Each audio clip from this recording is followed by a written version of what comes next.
Hi everyone, it's Ed from Runnable, and today we're going to do the 100-mile review of one of my favourite ever running shoes.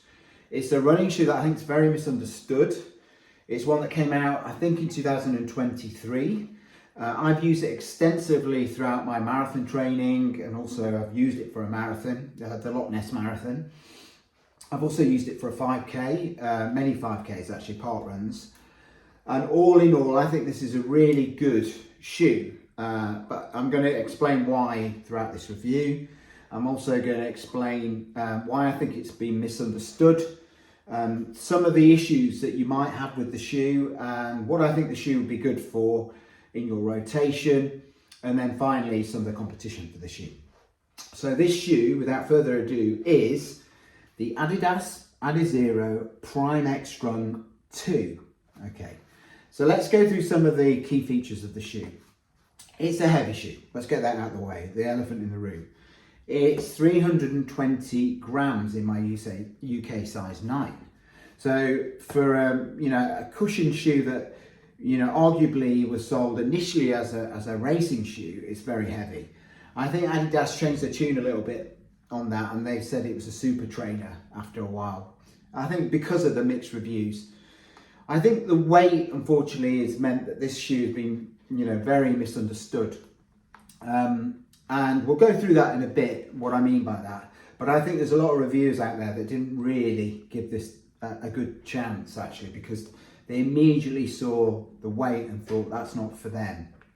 And they looked at the predecessor, the Prime X Strung, and they saw that was 260 grams, and they thought, well, this has gone up a huge amount since the version 1. So that's the downward spiral for this kind of range. And I think the problem is this shoe is very much a different shoe than this one. And I think Adidas's mistake here was to actually call it the Prime X Strung 2. They should have called it something else, because it wasn't an evolution of this shoe. It's a very different shoe. And we'll explain why in a bit. But if we go through the key stats then, so like I said, 320 grams in my UK size 9, 50 millimeters in stack height in the heel, 43 in the forefoot. So you've got a lot of foam in the forefoot, which I absolutely love. And you've got what I would describe as an almost perfect drop at 6.5 millimeters. So for forefoot landers like me, there's a lot good going on here, right? And you've got this nice soft foam, which is sandwiched in between 2 carbon plates. And I'll explain a bit what that means and why it kind of helped on my runs. So you've got, massive stack height, you've got a heavy shoe, you've got a strung even upper, which was developed looking at various athletes, various runners, and they come up with this. I have some issues with the upper, has to be said. And I feel like initially when I first tried the Strungs on, same with this pair here, I was like blown away by it, just by the look and by the technology. But as I've worn other shoes, I've started to like this less. And I wonder whether it'll be discontinued, actually. It holds the foot well, but, it's very rough. So over the course of a marathon, if you've not got really good lockdown and your foot is moving around and touching this surface, you can get some really bad sore toes like I did in the Loch Ness Marathon. And I think it's probably a bit heavier than a lot of the uppers. And although I found it reasonably breathable, my foot did get quite hot in this shoe. And it's, like I said, abrasive. So my feet got a bit scratched. My toes got skin got a bit worn away. So all in all, I found the texture of this difficult the longer I ran in it. Particularly if I'm running fast downhill like I was in Loch Ness, right? And I also had problems with the lockdown. I don't know if you can see it here, but I had to put some KT tape here so I could cinch the laces a lot tighter to get a decent lockdown, because otherwise I couldn't. And that would force my foot to move, and that would give me those issues that I talked about. But once I'd kind of figured that out and I'd done that little hack to get a better lockdown, actually it wasn't too bad. So I kind of made it work despite this upper. In theory, I should have loved this upper, but because it's got like a all-in-one tongue, which I like that booty kind of style fit. It felt like it should have been an upper that I liked and an evolution over this one, but I actually felt it was, I didn't get as good a lockdown in version 2 than I did in version 1, so it caused me some foot problems. So the upper I wasn't massively sold on. The outsole though is amazing. It's very smooth actually, and you see over 100 miles, it almost looks perfectly new, right? It has no tread like you've got with the original Continental rubber on the Primex. So you'd think actually the grip might not be as good, but I found it just as good as the original. This rubber is amazing, and this outsole is amazing. It's hardly worn over 100 miles. So I feel like, this is going to go on and on and on. It's going to be very durable. It's going to be up there with the Godfather Super Blast. In terms of durability, you're going to get value for money. If we're talking about money, it's not cheap. It's £250. At least the newer colourways are. So, arguably I think it should be around the sort of 200, 220, because it is a super trainer really, rather than racer, but you can race in this shoe, as we'll talk about. So yeah, the price isn't great, but in the end of the day, there's so many shoes that are around that price point, like the Cielo, which is also a heavy shoe, nowhere near as heavy as this. So I kind of feel like, although it's overpriced, there are a lot of other shoes that are overpriced, let's be honest. Even the original Super Blast at £200 is overpriced. But, you're going to pay a lot, but it's going to last you a long time. It's a tank of a shoe that you can do. You can do a lot of runs in, you can do a lot of mileage in, like I've done. I think this will go on for, 300, 400, 500 miles. So over the course of many a running season, I'm going to get good value out of this shoe, I believe. So that's the outsole. Midsole, this is kind of where it gets super techy and super interesting. So you've got all this massive stack of foam, and in the forefoot, you've got this different foam sandwiched between two carbon plates. And the idea is this softer foam, when you hit the ground with force, the top plate pushes down, compresses this foam, which then pushes the bottom plate down, which then springs you off. And you do get an amazing spring if you land around here. And this is what I love about this shoe. Because of all that foam and those plates and how it works with this softer foam, I get a really nice bounce off. Not quite as bouncy as the original, but actually I feel like it's a bit more of a powerful shoe in the sense that if I hit the ground hard with this, I get more of an energy return than I did with the original. It's just not as bouncy and as fun. And I know that sounds like I'm contradicting myself, but think of it like this. If I'm going in a straight line and I'm hitting the ground with a lot of force, I feel that this shoe throws me forward even more than the original. But if I'm just like running normally on a flat surface, I'll get more from the original because it's naturally more bouncy. I don't need to put so much force through it, and I think that's the difference. A lot of people, when they use this shoe, they found it a bit firm, they found it less responsive than this shoe, but really this comes to life when you hammer it. And those that are heavier runners, I think this is a perfect shoe for you. In many ways, like the Super Blast, which I struggled to really compress the foam because I'm not a heavy runner. And I think if you like this shoe, you're going to love this shoe as well. And you're going to find it a bit like the Super Blast with steroids, right? And I suggest you try it because honestly, I think those that love this shoe will get on with this shoe. The only thing I would say is this has got a better upper. And so this is less comfortable. So bear that in mind if you're thinking based off of this, thinking of buying this shoe. Okay, so we talked about the foam and the plates. Now let's just do a little test. So this is going to measure the density of the foam, and you can see how firm the foam is. You can see it's set to 0. So if I quickly, I want to do it so you can see it. If I measure the colourful bit in here, but sandwiched between the 2 plates, you can see there, what was that? Let's do that again. I think it was 23. Yeah, I think that, just let me reset it again. And let's do that again. 20, I thought it read then, okay.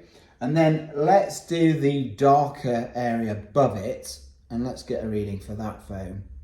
23, 24, 25, okay. And the same with below it. 25 again, 23, somewhere between 23 and 25.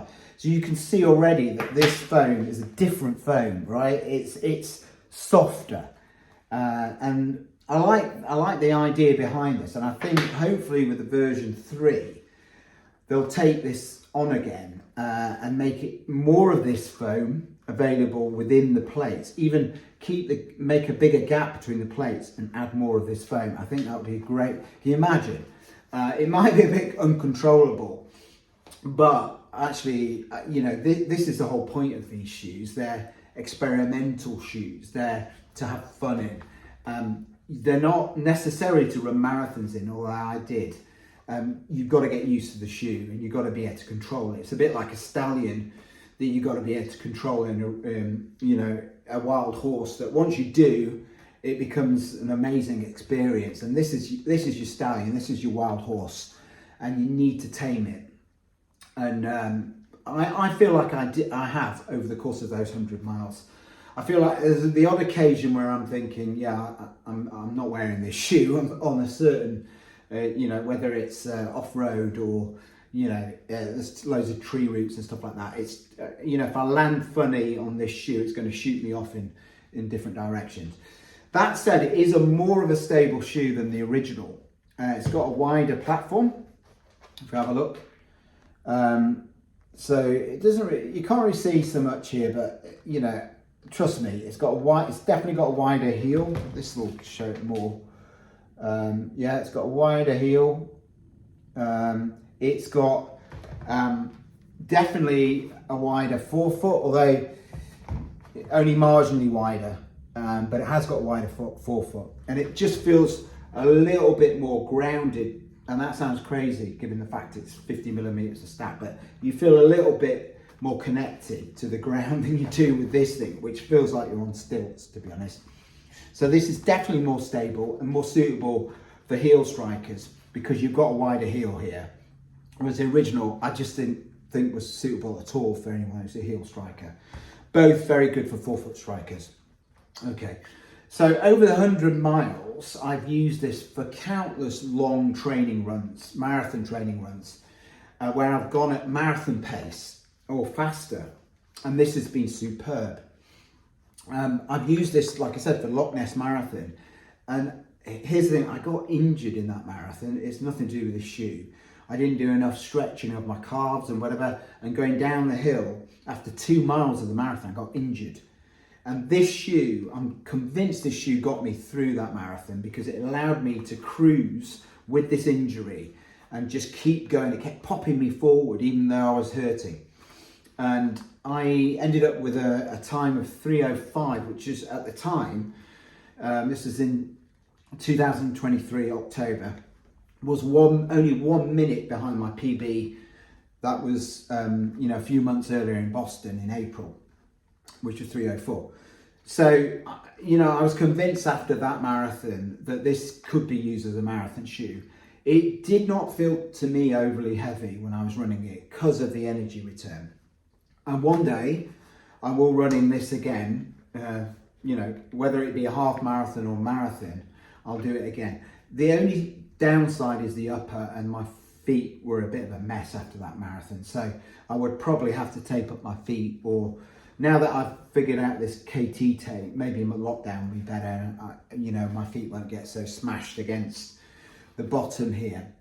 I feel like because there was a lot of downhill to start with that marathon, because I couldn't get a good lockdown, my feet would be moving a lot, and that was part of the problem. So I feel like this is your tank of a shoe that you can throw many miles at, and you can go quick. You can do proper workouts in this shoe, go quick. So when you're doing your 20-mile runs our weekend, where you're saying, I'm going to do 10 miles of those at marathon pace, this is your shoe. And here's the thing, right? If you train in a heavier shoe, then if you start to use something like this for your actual marathon or your race, or like, let's say the Metaspeed Sky or the Saucony Endorphin Elite, it's going to feel so light compared to your training shoe. So I think this is kind of a perfect training shoe, although, like I said, you can use this for racing. I also got, I came third in a park run in this year and did a very reasonable time, like 17:50 something, which surprised me. I didn't think it would be good at all for that length of a race, a 5K. I thought in that circumstance it would be too heavy, but it wasn't. It was fine. And if you're going in a straight line, this is an amazing shoe. It's just when you have to do turns, you have to be, areas where you want something a bit more nimble on your feet, then it's not so good. But at straight lines, it's as fast as anything out there. So I would say that you could race a 5K in this, but you'd think about the actual route that you're going to run and whether it suits this kind of shoe or not. Uphill's probably not a good idea, just because it is heavier, but it's not terrible at uphills either. So flat course, straight course, something you can pick up momentum. This is an amazing shoe.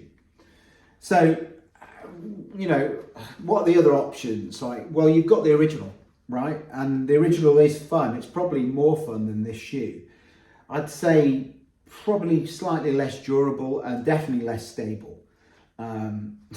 It's a real toss-up for me, which I would pick.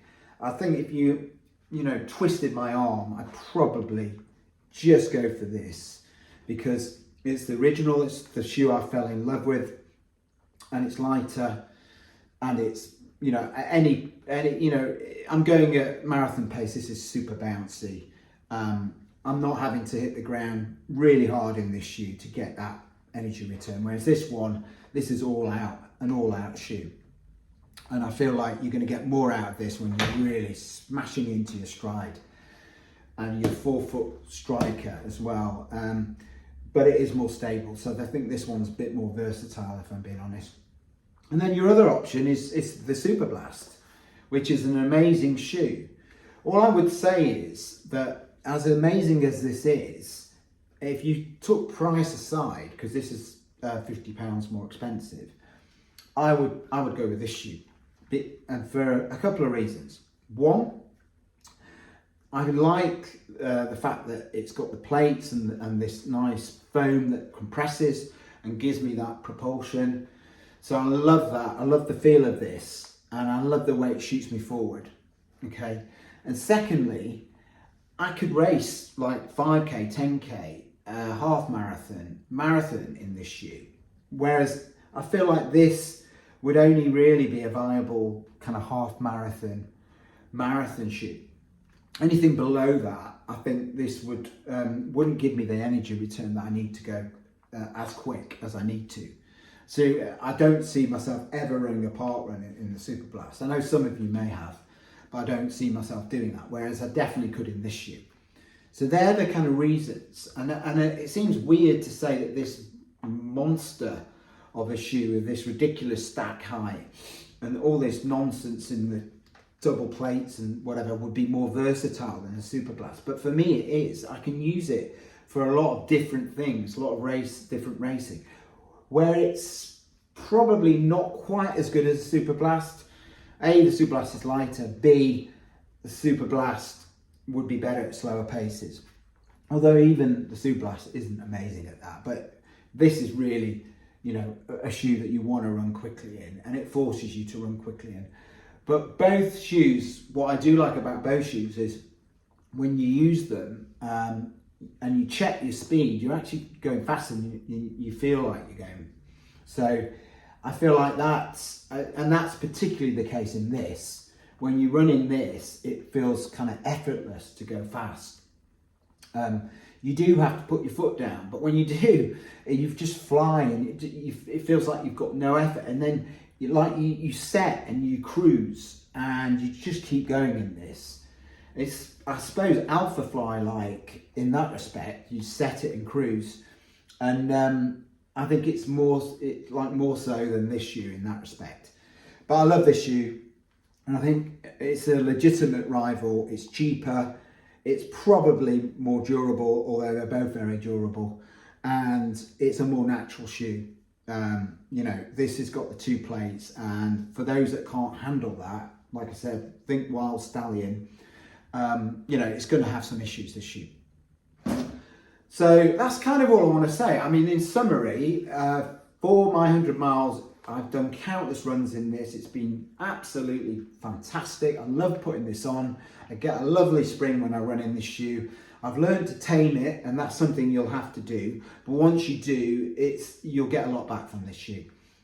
I think it's been good value, ridiculous as it sounds, at £250 because I've used it so much and, you know, kept using it. I like it as a training shoe because it is heavier, so that when I put something on light, you know, it feels amazing. But actually running in this heavy shoe doesn't feel that heavy to me. And secondly, or thirdly, or fourthly, I can't remember, it's just an amazing shoe to go long in. So, like, for all of us at marathon training, to do 20 miles in this shoe is fine. And I've proven it. I've done the Loch Ness Marathon in it, and it was great. So it's a viable option for those looking for a marathon shoe. In fact, in Chicago, a guy I met at the airport, I went to the expo with, and I met him at the end of Chicago, called James. So if you watch my Chicago video, which you should do, by the way, you'll see a picture of me and him at the end. He wore these for that marathon, and he did a very credible 3 hours 20 or something. So these are definitely marathon options. Anyway, that's all I want to say today. Thank you very much. See you later. Bye-bye. So here I am again. This part, those who watch my videos probably know this part better than I do now. It's so convenient. It's just the bottom of the road. I promise you, I do run in other parks, and you know, we'll do a bit of footage of Trent Park and Highgate Woods, Ali Pali, and a few others over time. But just while I'm doing these reviews, it's kind of easy to pop down and have a nice run around Oak Hill Park. Whoops, I told everyone where I live now. Don't come and attack me. But anyway, stop rambling Ed. So this video is about the Prime Strung 2, and I want to just talk about how it has been to run over 100 miles in this year, including a marathon in Loch Ness, and give you some thoughts on this run. So I'm going up a hill now. So one of the main talking points with this shoe when it came out was the weight of the shoe. There's a lot of people who basically reviewed the shoe, I felt, without really trying it. They saw it was 320 grams plus, and were comparing it to the original, which was about 260, and straight away wrote it off. And I think they weren't really thinking about the shoe itself, but comparing it to its predecessor. And I don't think that's a good way of reviewing shoes. I think you should think about the shoe in isolation and then compare it against other shoes. But your first port of call should be to get out for a run in the shoe and kind of get a feel for what it's like. For me, when I first ran in this shoe, I felt like it was a more stable but less fun and firmer version of the original, and it largely still remains the case. But as I've run more and more in it, and the foam is compacted a little bit, broken down a little bit, I feel like it's a much better shoe now. I engage the plates a lot more than I did.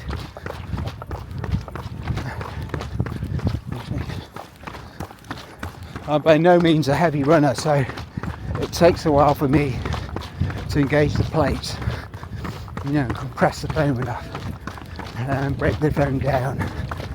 And I have done now, and it's a really nice shoe to run in.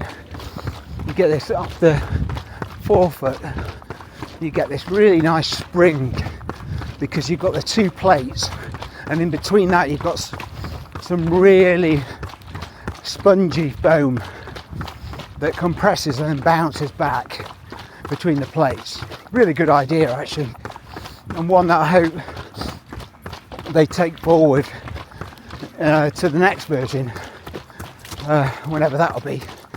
And if they can make that layer of foam even thicker, then you're going to get a really wild ride, something back to the original. And I think that's the key here, that a lot of people wanted to go back to the original. They felt that the version 2 was a little bit like, for want of a better phrase, and a million other better phrases, it was a more of a castrated version of the original, toned down, probably a better word. And I get that point, but they wrote it off, many people wrote it off before they actually ran in the shoe.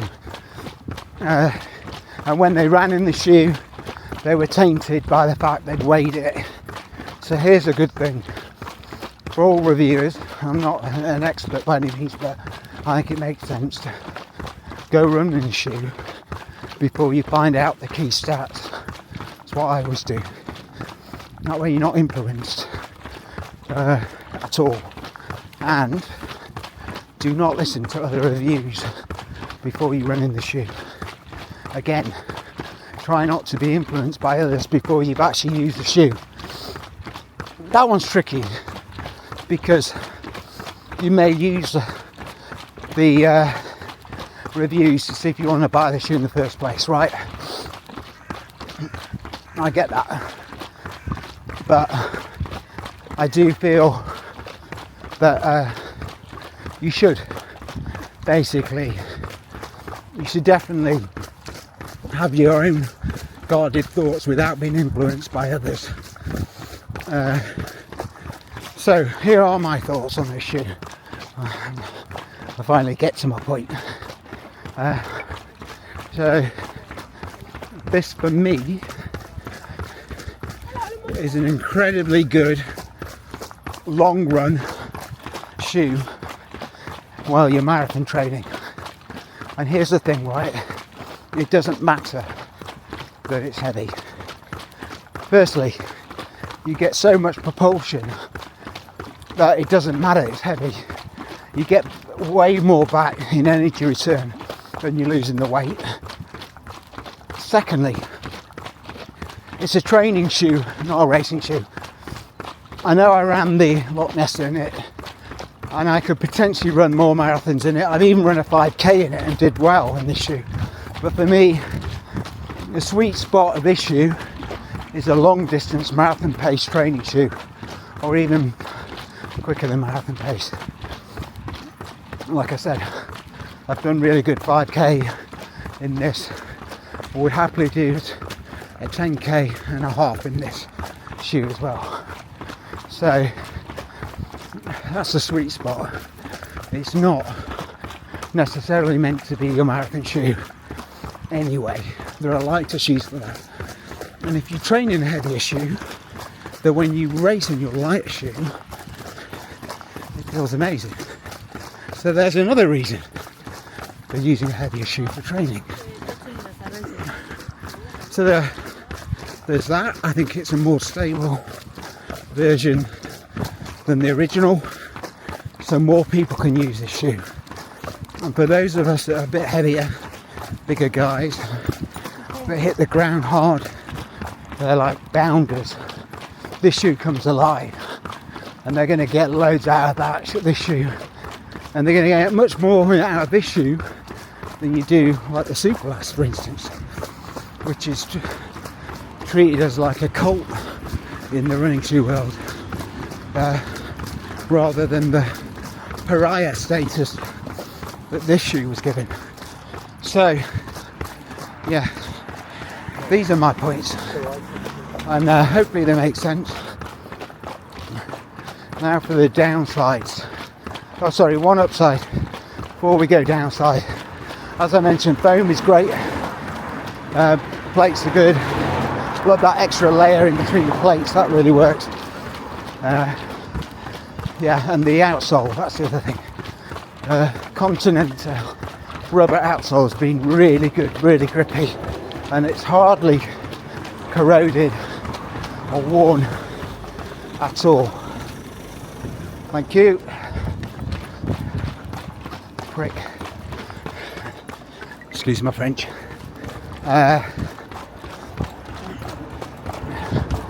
That gets on my nerves when you're about to run past an opening and they don't give a shit. So excuse my French again. They just ride through you as if they're kings of the roads in their hard, amazing vehicles. Another guy not stopping on a zebra crossing. I'll get off my soapbox in a minute, but God, drivers, come on, give us a break. Anyway, let me go back to what I was saying. So the outsole, yeah, really good, really nice. I love it in terms of grip, very good on all surfaces. Continental rubber, up there with Puma grip, was the best grip going, can't really say anymore. Superb. Now for the downsides. So weight aside, which I've already said not necessarily a downside, is the upper. Now, two things. Lockdown's not good. I had to put a layer of KT tape on the tongue so I could cinch the laces tight enough in a runner's knot so I'd get decent enough lockdown, which you don't get.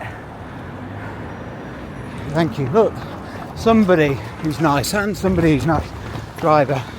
Sorry, you didn't see that. Actually, driver's waiting for me to cross the road. Lovely.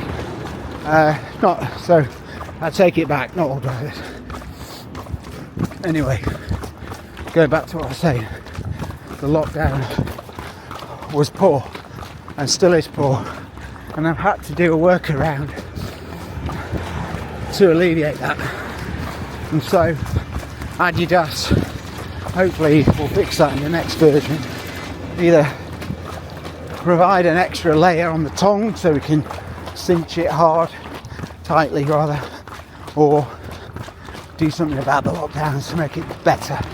Maybe a bit of a heel counter or more padding around the heel. So that's one thing. The other thing is how narrow the toe box is. Now it's not even the worst Adidas shoe for this, and it's better than version 1, but still by the end of the Loch Ness Marathon my toes were in bits. I wouldn't even wish upon anyone to see what my toes look like. Black toenails, absolutely horrendous. And again, this is to do with the lockdown, but also with this Strung material. It's so rigid that if your feet continually get bashed into it, your feet are going to lose, your toes are going to lose that battle. There's no give in the Strung material. So I hope they fixed that. It was a good idea, but I think it's run its course. They need a more flexible, lighter weight material for the next version of the Primex Strung. Sorry, not Strung, Primex. And then that would improve things and make the toe box a bit wider for everyone, please. This is a wider shoe than the original, but still my feet feel really cramped, and I had to go up half the size just to make this bearable. So there my down. That's what I class as downsize this shoe. Those with narrow feet, you're going to have the lockdown issue, but not necessarily the toe issue that I have. But all in all, I think it's been a brilliant shoe, one that I can't recommend highly enough. For those of you that use the Super Blast but kind of find it a bit dead and disappointing and lacks energy return when you're running it, this shoe is the answer. It's a lot heavier, but like I said, the energy return more than makes up for that. So anyway, that's all I want to say on this reflection. Oh sorry, one last thing. The Loch Ness Marathon. So I got injured during the Loch Ness Marathon, not to do with the shoe, but I trained too hard for it, I think, and my calf got injured after 2 miles. And you can imagine what I was thinking.